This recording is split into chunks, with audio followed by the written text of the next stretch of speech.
Today on the CTV News at 5, a tense day in court as a Fort Macleod man is found guilty of manslaughter. Plus, family and friends remember the victims of a double homicide. And pickleball. It's a sweet sport with a sour name.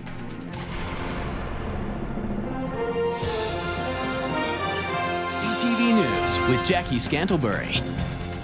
Good afternoon. It was an emotional day in a Lethbridge courtroom as dozens gathered to learn the fate of a Fort Macleod man charged with second-degree murder. 3 years ago, Derek Plourde was charged with killing his friend George English. And today, Plourde was found guilty on the lesser charge of manslaughter. Kayla Carr reports.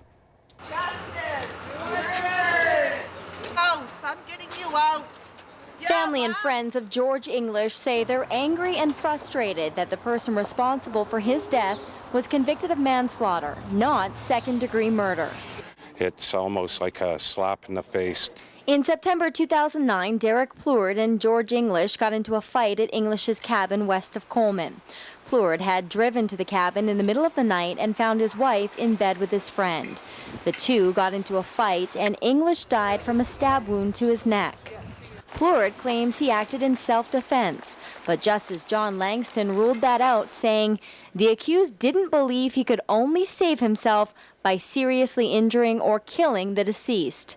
Crown prosecutors say they respect the court's decision to convict on the lesser offense. When this charge was laid so long ago now, it was always within our contemplation that a court could find Mr. Plourde guilty of a lesser offense of manslaughter. That's one of the available options for the court. Manslaughter, he got off lucky. He should be in there for first-degree murder doing life. English's brother says only 2 people know what really happened that night. While he says the family is disappointed with the outcome, he believes they can finally start the healing process now. Decision that he made that night affected not only our family, but his family, his children, his wives, all of the in-laws, and everybody that associated with us.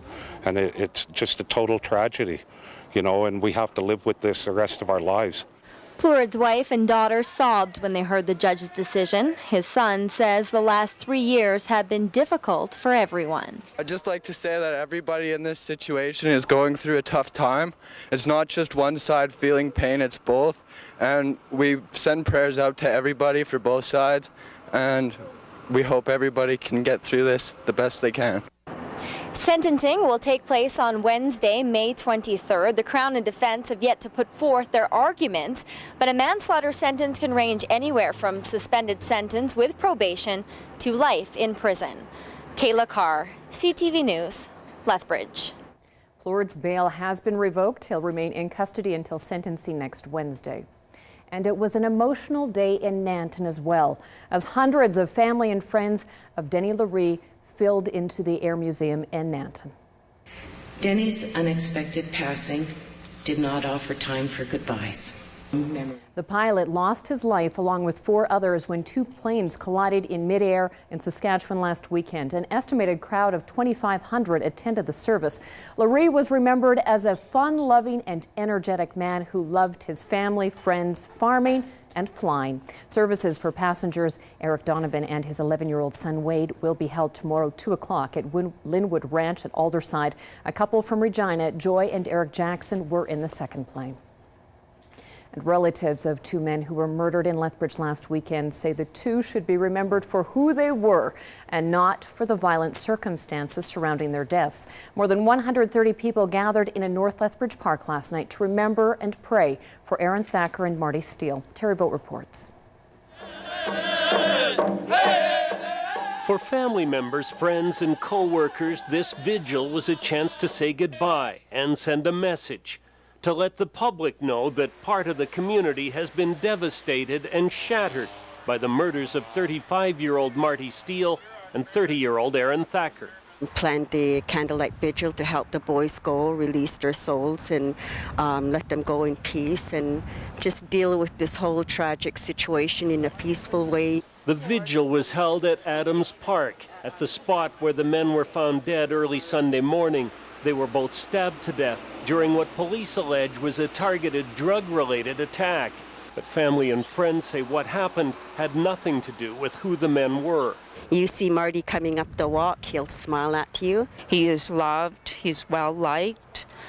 He was a very gentle soul. He'd always try and cheer you up if you're having a bad day, even if he was having a worse one for himself. You know, he's really selfless, and he didn't deserve this at all, and it really breaks my heart. I never thought in a million years that anything like this would ever happen to him. Steele was born in Calgary but grew up in Lethbridge, where he played sports and enjoyed music, including playing the guitar, writing songs and poetry. He was in the military, studied as a paramedic, and worked as a security guard.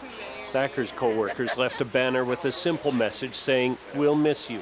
Relatives say he loved camping and worked hard to buy his own house. He was a kind person. He really was. He was quiet, and he was good to his mom, you know, and the friends gathered at his home, the relatives especially. They were just really, he was just a nice boy. Friends and relatives say Thacker and Steele were good men who should be remembered for how they lived, not for the rumors and speculation around how they died. Terry Vogt, CTV News, Lethbridge.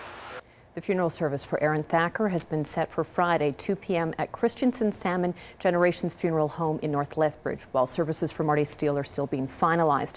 Family members say they will likely be held next Tuesday or Wednesday. The man charged in their deaths, 28-year-old Cody Favell, will be before the courts on Wednesday.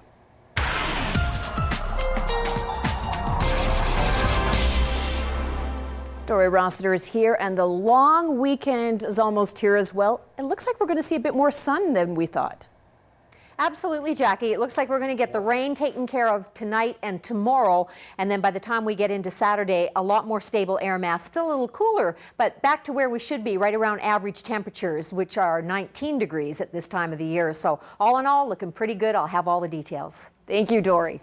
Well, it appears the victim of an assault in Copperwood yesterday interrupted a break-in at his own home.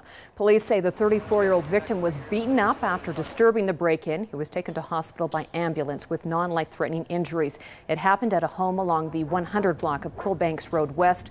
Police say the suspects appear to have a gun. Officers also say this is a targeted crime. The first suspect is described as Caucasian, about 5'9", stocky build, short, dirty blonde hair. He was unshaven and wearing a black heavyweight coat.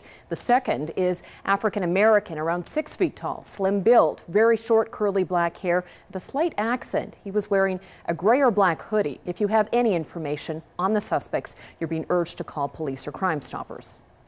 Coaldale emergency crews hope that a mock car crash has an impact with teens before the May-long weekend. Alicia Fieldberg reports. The sirens and the car crash are real, but this is a mock emergency simulated to drive home an important message with teens. Coaldale and District Emergency Services crashed a car into a van in front of a group of Kate Andrews High School students.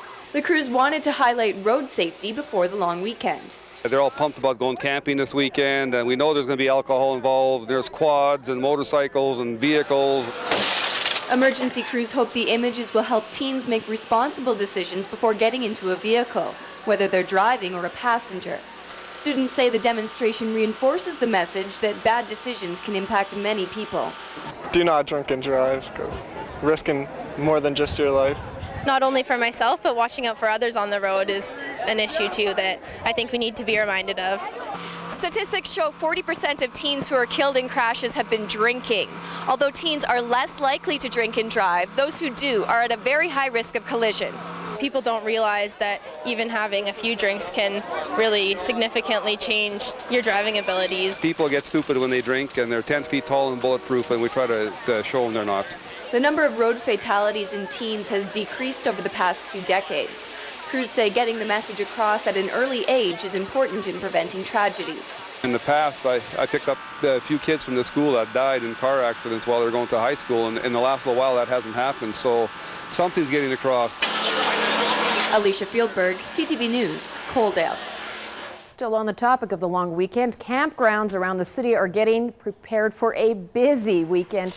Sites have already begun to fill up at Park Lake ahead of the May long weekend. Park officials say they've been getting busier each year and say it's because of the work they've put into maintaining the area and the sites. This particular campground is completely booked for the upcoming weekend. Some campers have come a long way to be here for the next few days.